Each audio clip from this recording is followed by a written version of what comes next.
찬양하기 원합니다.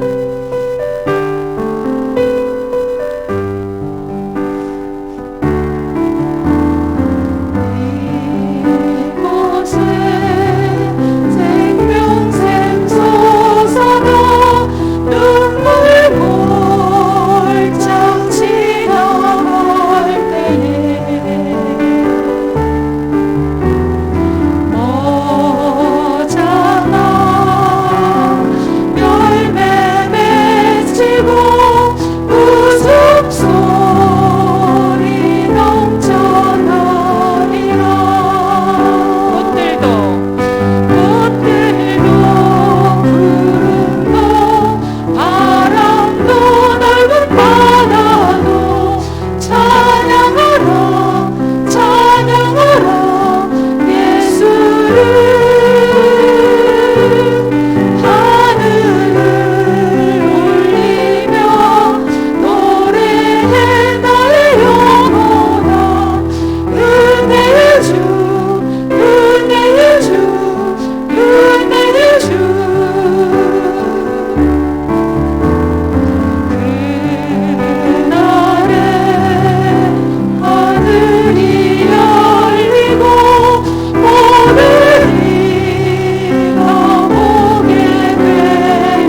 기도하시면서 예배로 나아가겠습니다.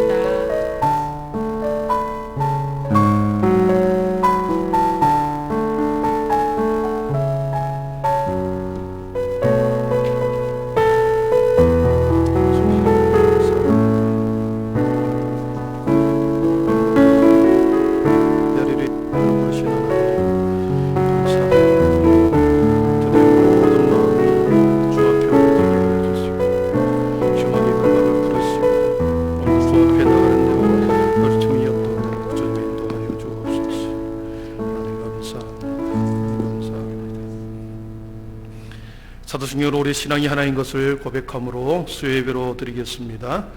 나는 전능하신 아버지 하나님 천지의 창조주를 믿습니다. 나는 그의 유일하신 아들 우리 주 예수 그리스도를 믿습니다. 그는 성령으로 잉태되어 동정녀 마리아에게서 나시고 본디오 빌라도에게 고난을 받아 십자가에 못 박혀 죽으시고 장사된 지 사흘 만에 죽은 자 가운데서 다시 살아나셨으며 하늘에 오르시어 전능하신 아버지 하나님 우편에 앉아 계시다가 거기로부터 살아있는 자와 죽은 자를 심판하려 오십니다. 나는 성령을 믿으며 거룩한 공교회와 성도의 교제와 죄를 용서받는 것과 몸의 부활과 영생을 믿습니다. 아멘. 찬송가 242장 찬양드립니다.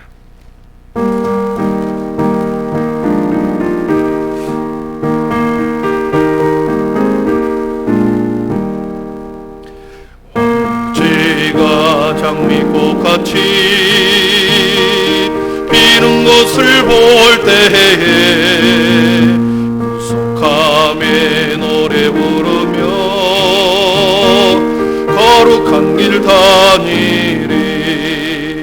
거기 거룩한 그 길에 검은 구름 없으니 낮과 같이 맑고 밝은 거룩한 길 다니리. 하나님의 아름다움과 그의 영광 볼 때에 모든 괴로움 잊어버리고 거룩한 길 다니리. 거기 거룩한 그 길에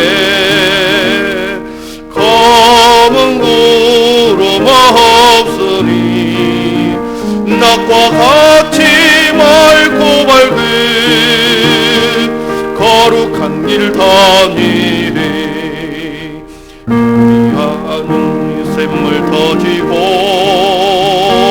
사막의 물 흐를 때 음으로 찬송 부르며 거룩한 길 다니리. 거기 거룩한 그 길에 검은 구름 없으니 낮과 같이 맑고 밝은 거룩한 길 다니리. 악한 짐승 없으니 두려울 것 없겠네. 바람과 즐거움으로 거룩한 길 다니리. 거기 거룩한 그 길에 검은 구름 없으니 낮과 같이 맑고 밝은 거룩한 길 다니리. 죄인 전혀 없으니 거룩한 자뿐이라. 주심 멸류관 쓰고 거룩한 길 다니리. 거기 거룩한 그 길에 검은 구름 없으니 낮과 같이 맑고 밝은 거룩한 길 다니리.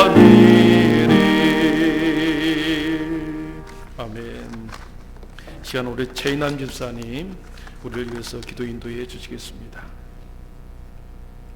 전지전능하신 하나님 감사합니다. 아멘. 올해 10월 한 동안도 눈동자같이 지켜주신 주님 감사합니다. 아멘. 11월 첫 수요 예배 드릴 수 있도록 지켜주신 찬양합니다. 아멘. 주님 사랑합니다.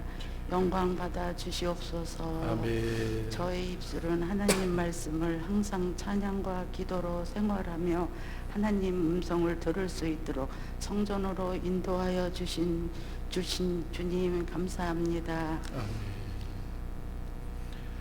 주님, 잘못된 생각, 잘못된 생활, 잘못된 행동, 헛된 욕심 버리게 하옵소서. 아멘.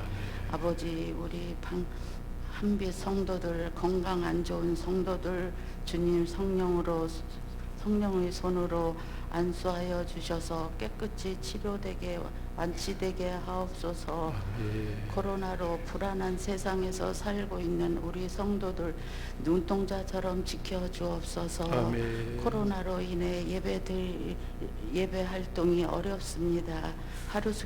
하루속히 코로나가 종식되기를 기도합니다. 아멘. 수요 예배로 인도하실 박승성 목사님, 반복된 죄의 모습 말씀 누린 시간 수요 예배로 인도하신 박승성 목사님, 그 몸 감추시고 하나님 말씀 선포하실 때 마음과 생각과 뜻이 감찰되어 은혜 받는 예배가 되게 하옵소서. 아멘. 이 모든 말씀 예수님께 감사드리며 살아계셔서 역사하시는 예수님 이름으로 기도드립니다. 아멘.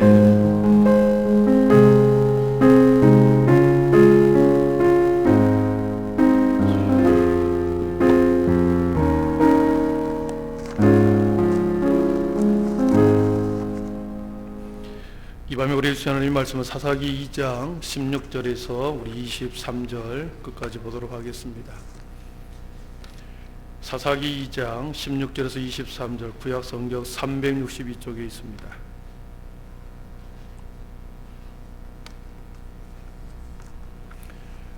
하나님의 말씀을 봉독하겠습니다.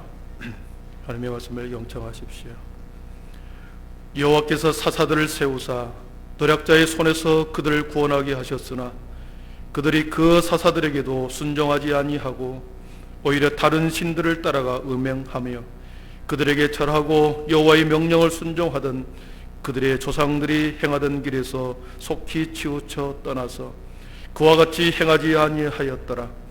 여호와께서 그들을 위하여 사사들을 세우실 때에는 그 사사와 함께 하셨고 그 사사가 사는 날 동안에는 여호와께서 그들을 대적의 손에서 구원하셨으니 이는 그들이 대적에게 압박과 괴롭게 함을 받아 슬피 부르짖으며 여호와께서 뜻을 돌이키셨음이거늘 그 사사가 죽은 후에 그들이 돌이켜 그들의 조상들보다 더욱 타락하여 다른 신들을 따라 섬기며 그들에게 절하고 그들의 행위와 패역한 길을 그치지 아니하였으므로 여호와께서 이스라엘에게 진노하여 이르시되 이 백성이 내가 그들의 조상들에게 명령한 언약을 어기고 나의 목소리를 순종하지 아니하였은즉 나도 여호수아가 죽을 때에 남겨둔 이방 민족들을 다시는 그들 앞에서 하나도 쫓아내지 아니하리니 이는 이스라엘이 그들의 조상들이 지킨 것 같이 나 여호와의 도를 지켜 행하나 아니하나 그들을 시험하려 함이라 하시니라. 여호와께서 그 이방 민족들을 머물러 두사 그들을 속히 쫓아내지 아니하셨으며 여호수아의 손에 넘겨주지 아니하셨더라. 아멘. 시간에는 모연 14, 신동 14 모연 1, 2구역 우리 성도님들 나오셔서 하나님 앞에 찬양 올려드리겠습니다.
교회 소식 한 가지만 알려드리겠습니다. 이번 주 또 토요일 날에 경사스러운 가정이 있습니다. 우리 이자 원사님, 홍성덕 성도님 큰딸 홍영기 군 11시 50분에 예식이 있는데 네? 아들인데 딸이라고 그랬어요? 큰일 나겠네. 네, 큰아들, 예, 홍영기. 여러분들 졸고 있나 안 졸고 있나 제가 확인하는 하나도 안 졸고 계시군요. 예, 예, 우리 11시 50분에 예식이 시작이 됩니다. 50분 만에 모든 것을 끝내달라고 하는데 우리가 여기서 늦지 않도록 출발하기 위해서는 10시 50분에 출발을 해서 우리 1시간 정도 이렇게 소요가 될 것 같습니다. 함께 축하해 주기 위해서 오시는 분들은 10시 50분까지 교회를 오시면 되겠습니다. 우리 김정진 장로님 아들 결혼했던 것처럼 똑같이 교회 차 준비해 놓고 있도록 하겠습니다.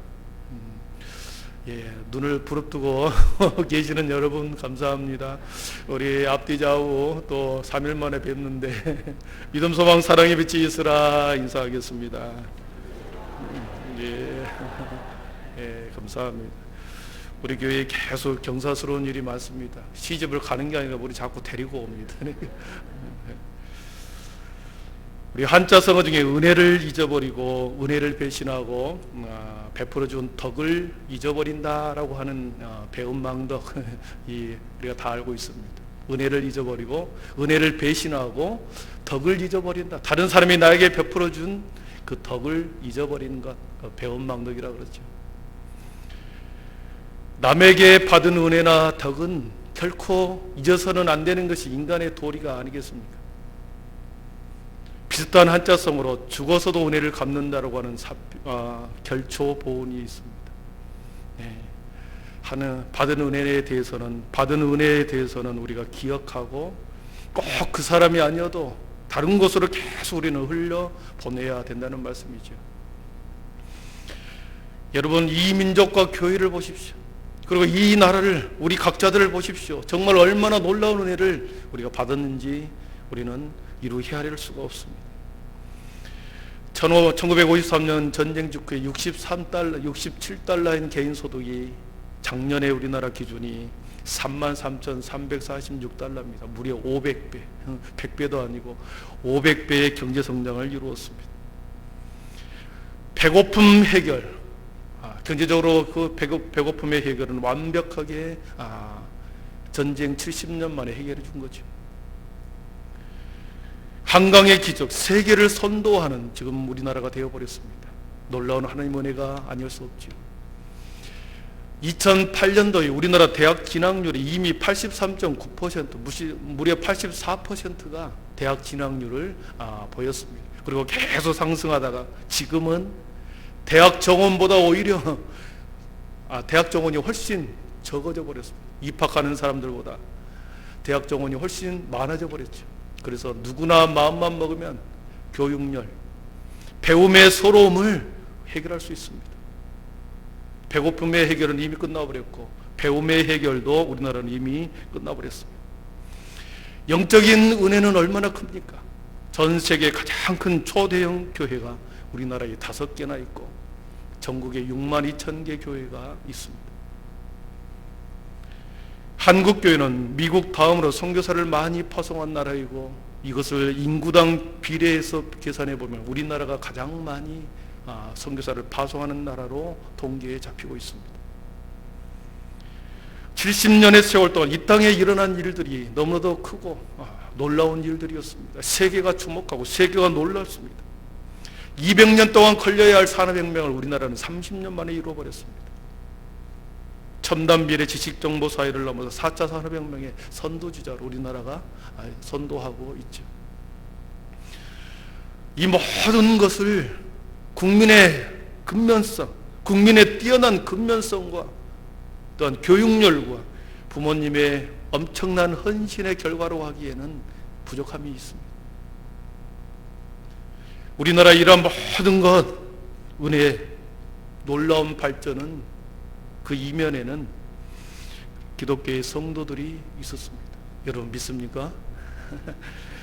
기독교적인 세계관 속에 이미 개화기 때부터 종교개혁자들의 기그 신앙의 바탕을 중심으로 이 민족은 개화되기 시작했고, 그리고 모든 사람들에게 주시는 직업, 그리고 직업은 하늘에서 부여받은 소명이다 이랬습니다. 직업 소명설.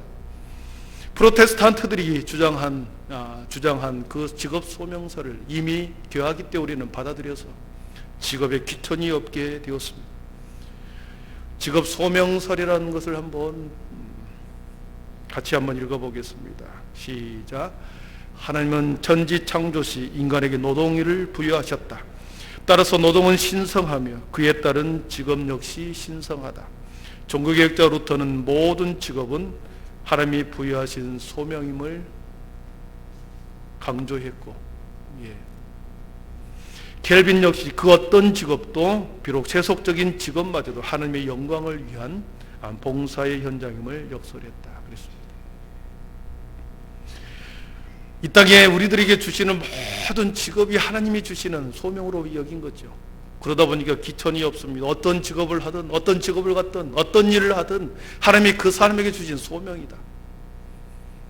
그리고 하나님의 영광을 위해서 우리에게 주시는 분량이라는 거죠.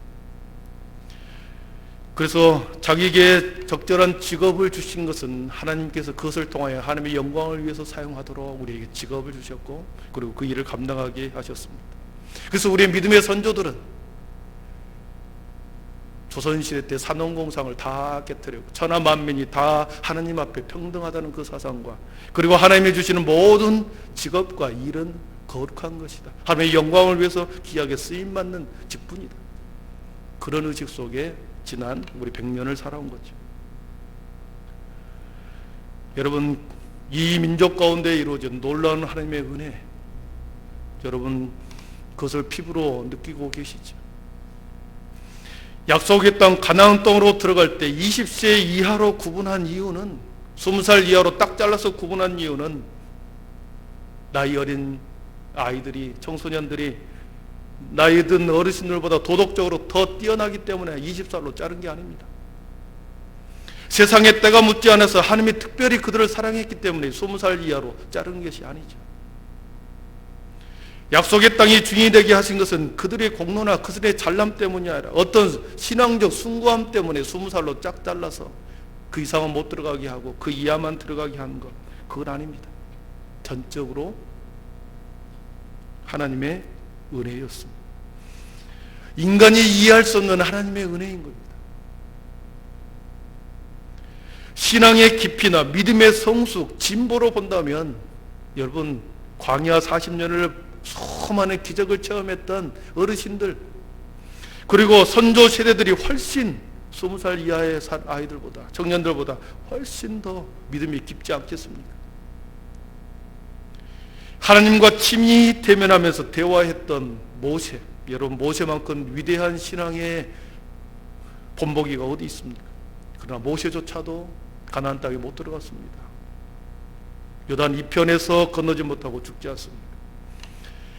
그러니까 요단강을 건너는 젊은 세대, 어린 자녀들은 그 어떤 공로, 어떤 자신의 잘남 때문이 아닌 것을 우리는 알 수 있고, 그들 자신도 자신을 돌아볼 때 이것을 받을 만한 은혜가 아니라는 것도 본인도 알고 있습니다. 그들 또한 그런 특권과 은혜를 입으리라고는 상상도 못했지만 하나님께서 일방적으로 그렇게 은혜를 베푸신 것입니다. 그렇다고 한다면, 하나님의 일방적인 은혜를 그들이 베푸심을 알았다고 하며 깨달았다고 한다면 요단강을 건너가고 약속의 땅에 들어갔을 때 베푸신 은혜를 따라 살아가는 것이 마땅하지 않겠습니까? 여러분, 인간의 비극은 어디서 오는 줄 아십니까? 인간의 비극, 하나님께서 은혜를 베푸지 않은 것에서부터 않기 때문에 비극이 오는 것이 아닙니다. 인간의 비극은 하나님을 거절하는 것에서부터 시작합니다. 하나님을 거절하는 것, 하나님을 거절하고 거부하고 거리를 두고 계속해서 예면하고 일탈하는 것, 거기에서부터 비극이 시작이 되는 거죠.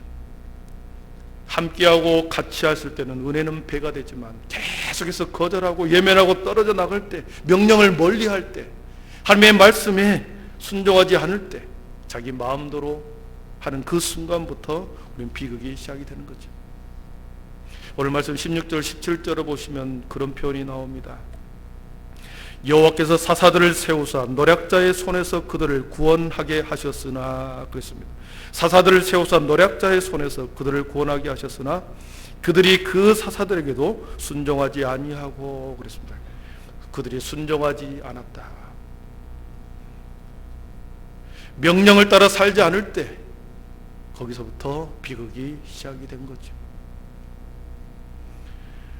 가장 우리들이 은혜의 길을 걸어가고 축복의 길로 나가기 위해서는 어찌하든지 주님만에 붙어 있어야, 그리고 말씀 안에 살아가고 순종의 삶에 우리가 순복할 때 그 말씀과 율법이 우리를 몽학선생이 되어 하나님 앞에 인도해 가는 거죠.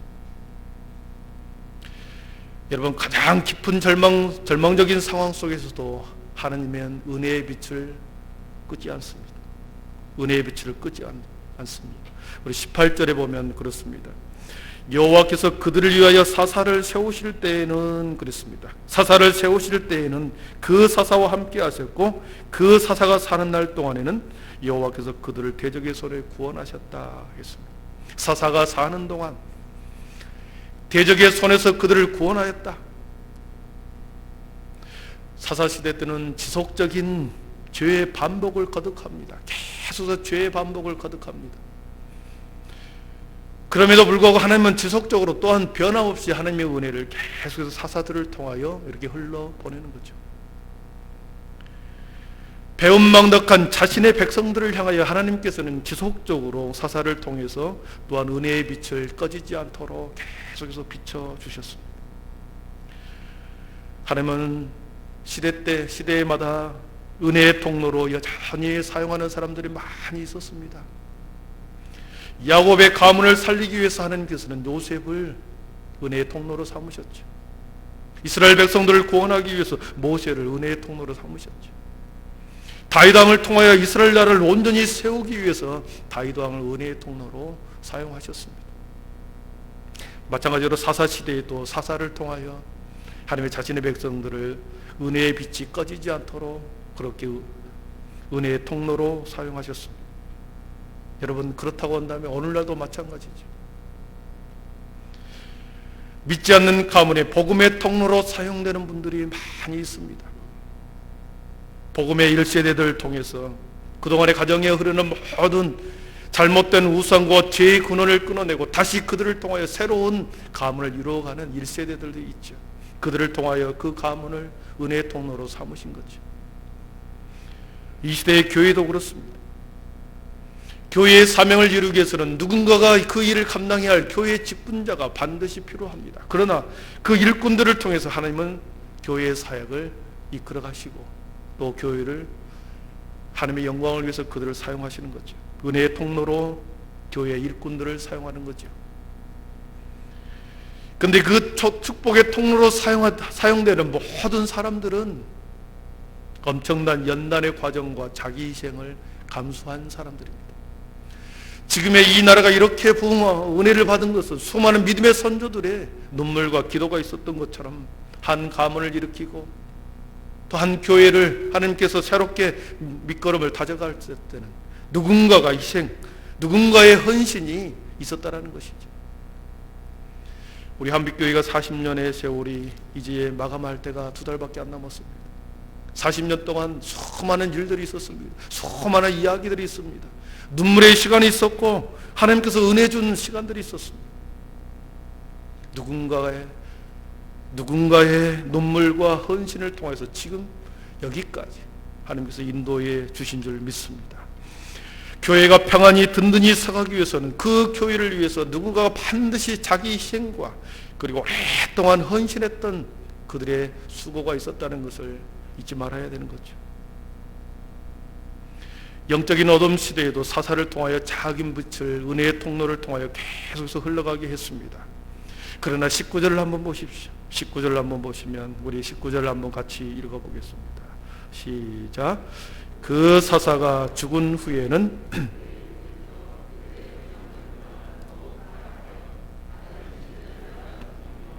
그들에게 절하고 그들의 행위와 패역한 길을 그치지 아니하였으므로 그랬습니다. 20절에 보면 여호와께서 이스라엘에게 진노하여 이르시되 그랬습니다. 사사시대 때는 종교 혼합주의에 빠져버렸습니다. 하나님과 바알과 느보신과 베엘과 수많은 가나안의 신들을 함께 섬겼습니다. 함께 섬기다가 사사가 빠져나가니 그 자리에 이방 종교만 남게 되는 거죠. 그러다 보니까 더욱 돌이켜 조상들보다 더 타락한 모습으로 그들은 다른 신들을 섬기게 됩니다. 하나님이 빠져버리고 함께 섞여 있던 이방 신들에 대해서 더 그들을 섬김으로 더욱더 타락하였다 그랬습니다. 섞이고 하나가 되는 것은 대단히 중요합니다. 연합하는 것, 서로 하나 되는 것 대단히 중요합니다. 그러나 섞이지 말아야 할 것이 섞여버린다든지 하나 되지 말아야 할 것이 하나가 된다든지 이럴 때 문제가 되는 것이죠.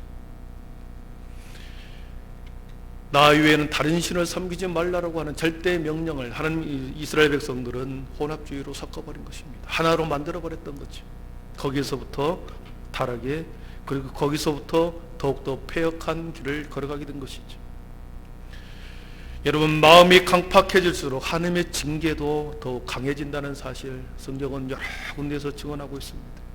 우리 21절을 보면 그렇습니다. 나도 여호수아가 죽을 때에 남겨둔 이방 민족들을 다시는 그들 앞에서 하나로 쫓아내지 아니하리니 그랬습니다. 열국의 이방 백성들을 채찍으로 삼아 징계의 도구로 삼기 위해서 이방 민족들을 그들 앞에서 쫓아내지 않겠다. 쫓아내는데 동조하지 않겠다. 남겨두겠다라는 거죠. 계속해서 진노의 가시로 그들을 찌르는 가시로 남겨두겠다. 백성들이 마음이 강팍할수록 하나님의 징계는 그들을 지속적으로 더 강하게 작용되는 거죠. 사랑하는 성도 여러분, 더욱 타락하여 19절에 더욱 타락하여 그 말에 대해서 하나님께서는 21절에 다시는 그들 앞에서 하나도 쫓아내지 아니하리니 다시는으로 응답해 버립니다. 하나님의 진노를 보면서 우리는 두려워할 줄 알아야 하겠습니다. 하나님은 은혜와 자비가 한이 없으신 분이시지만 하나님의 징계에도 불구하고 수많은 경고에도 불구하고 여전히 돌이키지 않을 때 하나님은 더욱 강도를 높여서 또한 징계할 수 있다는 것을 우리들에게 말씀하고 있습니다. 혹시나 자녀들이 계속해서 너무도 강팍하게 우리를 거부합니까? 여러분들을 거부합니까? 여러분의 남편들이 여러분들을 더 강팍하게 교회에 가는 것, 교회에서 봉사하는 것, 더 강팍하게 그렇게 핍박을 합니까? 다시는 그들 앞에서 하나로 쫓아내지 아니하리다. 이 하나님의 경고의 음성으로 우리가 그들을 위해서 더 눈물로 기도해야 할 줄 믿습니다. 출애굽 당시 바로가 하나님의 재앙을 보면서도 회개치 않을 때 더 강한 재앙들을 계속해서 강력한 무서운 재앙들을 계속해서 내지 않습니까? 이것이 우리를 향한 경고이 아니겠습니까? 신앙생활을 하면서 하나님 앞에 많은 은혜를 받은 사람들이 있습니다. 몸이 아파서 간절히 기도하다가 하나님이 온전히 고쳐진 분도 계십니다. 물질이 너무 없어서 하나님 간절히 기도하다가 물질의 은혜, 물질의 축복을 받은 분이 계시죠. 직장과 취업 때문에 마음 졸이고 그렇게 힘들어했던 그 시간들을 하나님께서는 길을 열어주셨죠. 기도의 응답의 은혜를 주셨다면 그것이 나의 기도의 간절함 때문에 이루어진 것이 아니라 하나님의 긍휼과 자비로 하나님의 은혜로 주신 것이다. 이렇게 믿고 더욱 주님 앞에 남는 삶을 살아야 하지 않겠습니까? 은혜를 망각하고 예전의 삶으로 돌아가 버린다면 여러분 그 사람에 대해서 잠언서 20장 11절에 은혜를 망각하고 예전의 삶으로 돌아가는 자들에 대해 잠언서에서는 이렇게 표현합니다. 우리 한번 같이 읽어봅니다. 시작. 개가 그 토한 것을 다시 먹는 것처럼 미련한 자는 그 미련한 것을 거듭 행하느니라. 아멘. 개가 그 토한 것을 도로 먹어버린다 그랬어요. 속에서 받아줄 수 없는 것, 거룩한 사람 마음속에 악한 것들이 들어와서 다 토해냈다고 하면 그 마음으로 살아야 되는데 다시 그것을 먹는 개처럼 예전의 삶으로 돌아가 버린다는 것이죠. 베드로 사도도 그것을 알고 있었습니다. 베드로후서 2장 22절에도 비슷한 표현을 합니다. 우리 한번 같이 읽어보겠습니다. 잠든 속담에 이르기를 개가 그 토하였던 것에 돌아가고 돼지가 씻었다가 더러운 구덩이에 도로 누웠다 하는 말이 그들에게 응하였도다. 아멘. 여러분, 과거로 돌아가면 안 됩니다. 주신 은혜를 감사히 하고 그 은혜를 계속 마음에 간직하고 그것을 다른 곳으로 계속 흘러가야 하고 주신 은혜를 통하여 새로운 하나님의 사명을 깨닫고 하나님의 사명에 그 자리에 서야 되는 게 그게 맞는 게 아니겠습니까? 말씀을 정리합니다. 이스라엘 백성들이 반복된 죄로 배은망덕한 그들의 삶을 보면서 하나님의 인내의 한계를 보여있었습니다. 이방인들을 쫓아내지 않고 그들을 계속해서 발 뒤꿈치에 가시처럼 그들 옆에 두면서 그들을 매일매일 진노의 막대기로 찌르는 채찍으로 찌르는 가시로 하나님의 백성을 다루시고 있습니다. 인간은 본질상 하나님을 마음에 두기를 거부하는 게 인간의 죄성입니다. 인간의 비극의 시작은 하나님을 중심에 두지 않으려는 마음이고 끊임없이 거절하려는 마음에서부터 그 비극은 시작한다고 그랬습니다. 그러나 성경은 우리들에게 끊임없이 거절의 마음을 돌이켜 하나님 앞에 돌아오라 말씀하십니다.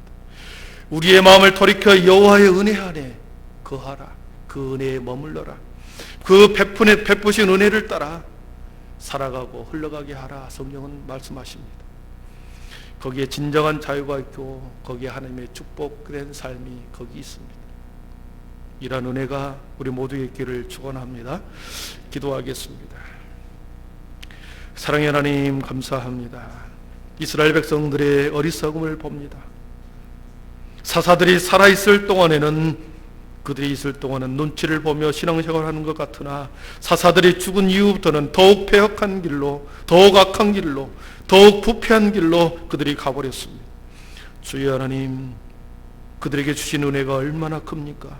주여 하나님, 그들에게 약속의 땅, 아브라함 때부터 주신 약속의 땅으로 들어가게 하는 놀라운 하나님의 은혜가 그들에게 있었음에도 불구하고 그들은 잊어버리고 변망덕한 삶을 살아가게 되었습니다. 그럴 때 하나님께서는 진노의 가시로, 찌르는 가시로 그들을 다루시고 더 큰 진노의 막대기로 그들에게 행하신 것을 보았습니다. 이 경고가 그들일 뿐만 아니라 오늘을 살아가는 우리들에게 동일하게 주신 줄 믿습니다. 하나님 아버지, 이 민족과 우리 교회와 우리 각자에게 주신 은혜를 잊지 않게 하여 주시옵소서. 그 어느 때보다도 우리가 큰 은혜를 받았으니 아버지 하나님이여, 우리가 더 주님 앞에 아름다운 말씀의 순종의 삶을 살아내게 하여 주시옵소서. 날마다 마귀들과 싸워 우리의 삶을 승리로 이끌어가는 우리 모든 한비시 가족들 되게 하여 주옵소서. 예수님의 이름으로 기도하옵나이다. 아멘.